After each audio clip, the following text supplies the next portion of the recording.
What is the most toxic thing a parent can say to a child? That I'm ducking useless and can't do shit because I couldn't open a jar of tomato sauce for my mom at 1 AM. In my experience, divorced parents that say stuff like, "Don't talk about that to your other parent.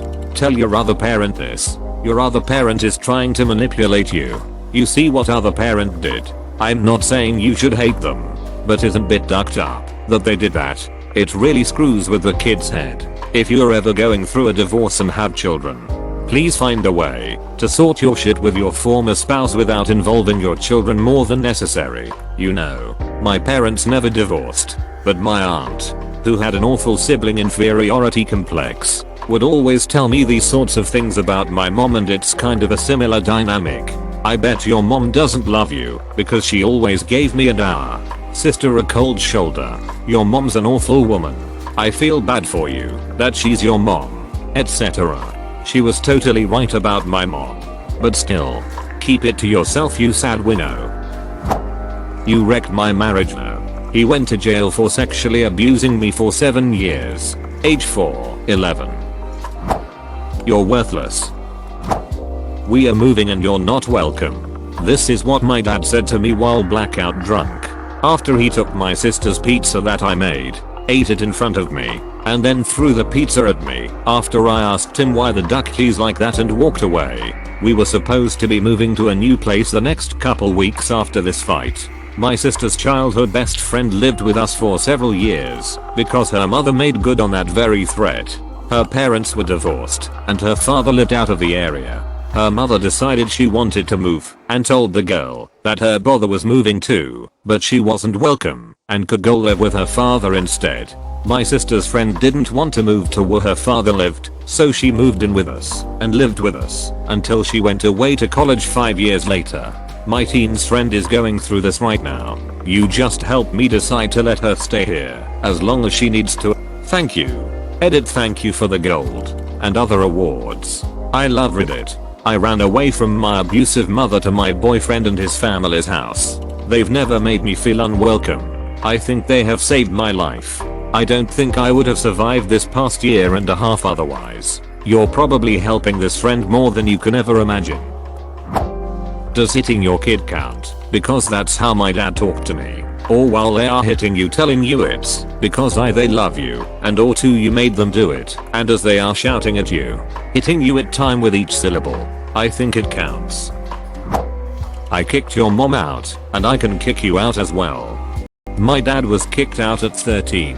They started to throw that in my face as a threat to kick me out when I was 9. They'd start counting down the years, and by the time I was 11, saying they'd do it earlier. So you're saying that I'm a bad parent in response to any form of help seeking of constructive criticism was the worst for me. If you're so depressed, why aren't you cutting? Cut deeper and kill yourself. She also forced me to sleep outside regularly. Dad let me in sometimes after midnight. She starts screaming and crying that she knows my dad and I are having an affair or he wouldn't have let me in. Oh, and ugly remarks about my appearance. How no one will ever love me or be friends with me, which I guess she's right about that one. Holy duck, I'm so sorry you have to deal with this. I don't know you, but know that I'm happy to be your mum. I'm a bloke, but ick now. Whatever. Your new brothers and sisters love you and tell you to always remember how beautiful and awesome you are. This goes for anyone in this thread. I already have 6 kids. Any more are welcome. I can provide dad jokes and reassurance that no matter what you do or who you are still an amazing person. Constantly comparing you with your older siblings and extremely different treatment.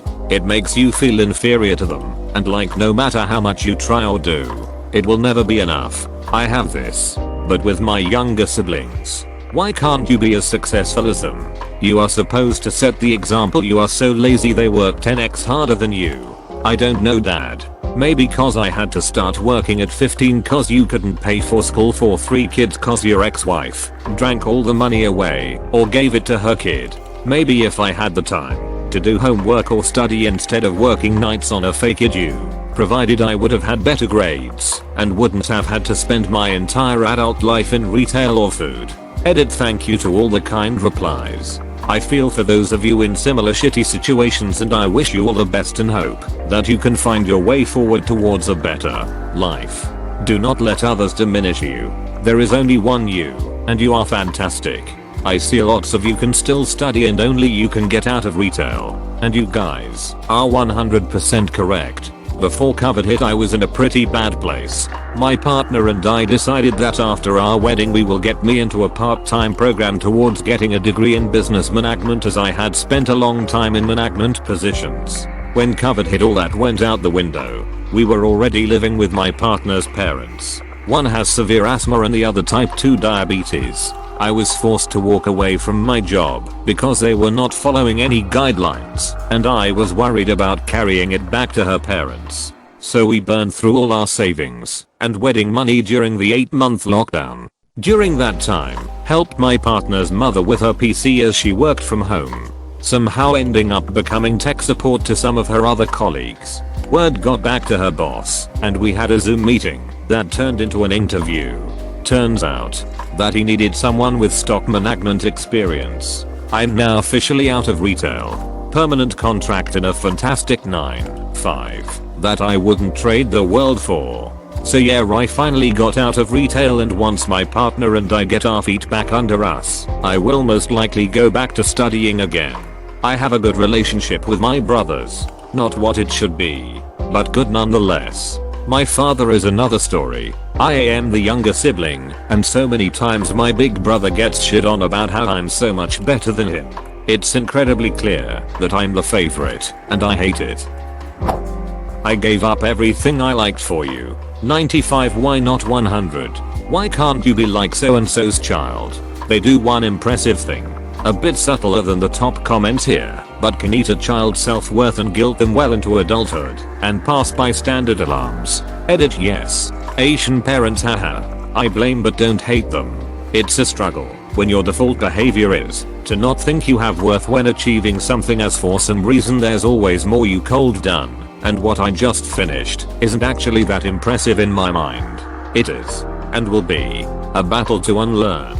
And I wish all those who share this experience the best in their journey of unlearning and self-accepting.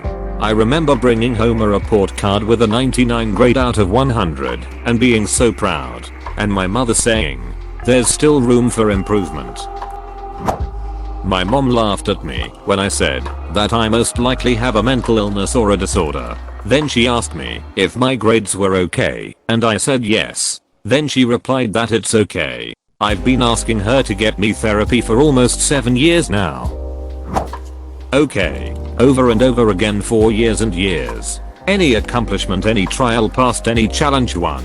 Just okay. 1000 times yes. I now need for a family once that really opened my eyes to this. All of the kids' material needs very wealthy family were met, and there was a lot of enrichment in terms of sports and fun activities. But the parents did not pay any attention to them. Like, to the point where it was hard for the kids to even get the parents to look at them when they were talking.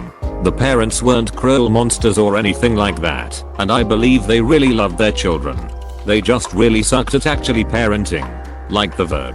As in, it's something you actually have to make time for and do. I suspect there were some unaddressed mental health issues, depression, anxiety, that made it hard for the mom to be present. And I have sympathy for that. But I'd have a lot more if I saw her using her vast wealth to get professional mental health help for herself and for the kids. Cause Lord knows they needed it. It's put my own childhood in perspective and made me feel more appreciative. My parents did a lot of things wrong which have messed me up in various ways in adulthood. But I'm realizing now that I never questioned whether they gave a shit. And they showed it by things as simple as looking at me when I talked and actually responding to what I said, even if the response wasn't particularly healthy or helpful sometimes. Haha. Talk shit about the other parent then compare you to them. You're just like your father. Right in the childhood trauma. I wish he'd commit suicide. My dad. Been told the same thing by my mother multiple times. That shit ducks you up. I'm so sorry you had to go through that, and I hope and pray you have a happy, healthy life now. I'm going to throw myself off a building. You will hate me anyway, and 100 variations of that. Oh my god. I'm in my 40s and still hear this from my mom. My response has gone from terror when I was younger to go ahead and get it over with already. My mom has tried to commit suicide multiple times throughout my life, and there were times that she probably wasn't explicitly trying to kill herself, but it was reckless enough behaviors to land her in mental hospital. Anyway, I've always felt like it's my job to keep her alive. Now that I'm almost 30, it doesn't invoke the same terror. I used to believe if she died, then I would die, because there really wasn't anyone else around enough to consistently take care of us as kids. Anyway, right after I gave birth, I heard she drove herself off a road in the middle of the night driving super fast. I confronted her about it, saying like, why would you do that? Even though I knew the answer. I guess what I'm trying to say is that I've already mourned her death many times. She's still here, but when she does finally pass away, it won't be as much of a shock as it would be to other people, because I've been slowly exposed to her almost dying my whole life. One Friday when I was somewhere in the 8-10-year-old range, we were going shopping. We were walking towards the mall behind a group of young guys in their late teens, early 20s. They were laughing and joking, seemingly having the time of their life. It looked like a lot of fun. I pointed at them and told my mom that it reminded me of the song my dad used to play, "The Boys Are Back in Town," an old Thin Lizzy song. My mom looked straight ahead and bluntly answered, "You will never experience that." It wasn't exactly the kind of answer I had hoped to get. All I could get out of my mouth was, "What? You won't?" was her final saying on the matter. Way to ruin a Friday evening. Life would be better without you. You are the reason for our misery. Look at Sarah over there. You should be more like her. It may not be as harsh as other things stated, but the dreaded "it's all in your head, you are just imagining it." As it turned out, I wasn't imagining it, and now I struggle to differentiate what's real and what's not, because I was led to believe I thought I was imagining things constantly. Gaslighting is such a horrible thing to do, especially to a kid. You are not alone. I always need a second opinion, because I think mine is invalid, and I imagine things. I always feel like I'm the problem in every situation. I have a list. 1. I wish I aborted you. 2. I wish I put you up for adoption. 3. List all the bad things about dad, and then immediately tell me I act just like him. 4. What did I do to deserve such a disrespectful child? Why couldn't I have a good one? I was not a bad kid at all. Always home, cleaning the house, cooking for her, good grades, people pleaser, etc. She wonders why I never talked to her about big things happening in my life, why I put 5,000 miles in between us, and why I haven't returned home for almost 10 years. Edit. I'm absolutely overwhelmed by all your lovely well wishes, and how many of you relate. In all that space I put between my mother and I, and all the time I took, I created a lovely little life. I worked on myself so much, and I'm healing from the traumas I experienced. I so wish the same for everyone who relates. I'm attempting to reply to every comment and wish you all something lovely and positive, because you deserve it. If I miss yours, I still think you are lovely and wonderful and deserving of the best things life can offer. Edit. To so many of us dealing with this. This wonderful book helped me and another editor jumpstart ourselves to healing and realization. Toxic Parents Overcoming Their Hurtful Legacy and Reclaiming Your Life by Dr. Susan Forward. If you have a way to read this, please do. Especially those of you who can't go to therapists who would recommend this to you. Damn. This thread is just validating that some people should not be parents. 1. You are useless. 2. No man would ever want to marry you. 3. I wish I never had you. Gee. Thanks mom for showing me I'm worth something. Sarcasm. 2 decades have gone by and it still pinches me today. The list goes on. But those 3 statements were repeatedly said. I would never treat my children like that. Heck. When I have kids, they are not visiting their grandparents without supervision. This time I will stand up to them. I have nothing to lose this time. It's been 20 years. Better late than never. Threatening suicide when you try to set a boundary. There's other things, arguably worse, but I don't feel comfortable sharing them.